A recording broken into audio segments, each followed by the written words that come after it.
ಹಳ್ಳಿಗಳ ಅಂಗಡಿಗಳಿಗೆ ಡೆಲಿವರಿ ಕೊಡಲು ಹೊರಟಿದ್ದ ಓಮಿನಿ ಕಾರು ಮಾಲೀಕ ಅಡ್ಡ ಬಂದ ದ್ವಿಚಕ್ರ ವಾಹನ ತಪ್ಪಿಸಲು ಹೋಗಿ ಹಳ್ಳಕ್ಕೆ ಉರುಳಿದ ಘಟನೆ ಚಿಕ್ಕಬಳ್ಳಾಪುರ ನಗರ ಹೊರವಲಯ ವಾಪಸಂದ್ರ ಬ್ರಿಡ್ಜ್ ಬಳಿ ಸಂಭವಿಸಿದೆ.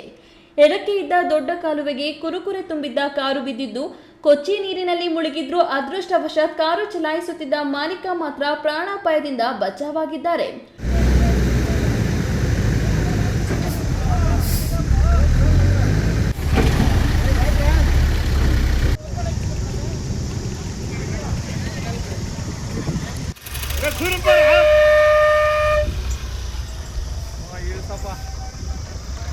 ಎಲ್ಲಿ ಇಳಿಸ್ತಾನೆ ಅಲ್ಲಿ ಇಳಿಸ್ತಾನೆ.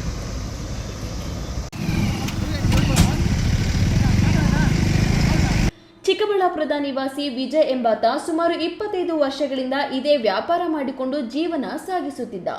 ಎಂದಿನಂತೆ ಇವತ್ತು ಕುರುಕುರೆ ಪ್ಯಾಕೆಟ್ ತುಂಬಿದ್ದ ಕಾರು ಚಿಕ್ಕಬಳ್ಳಾಪುರದಿಂದ ಓನೇನಹಳ್ಳಿ ಕಡೆ ಹೊರಟಿದ್ದ ವೇಳೆ ಈ ದುರ್ಘಟನೆ ನಡೆದಿದೆ.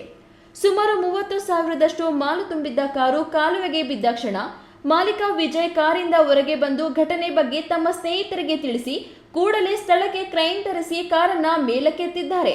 ಇನ್ನು ಘಟನೆ ಸಂಭವಿಸಿ 1 ಗಂಟೆ ಆದರೂ ಸಂಚಾರಿ ಪೊಲೀಸರಿಗೆ ಮಾಹಿತಿಯೇ ಇಲ್ಲ.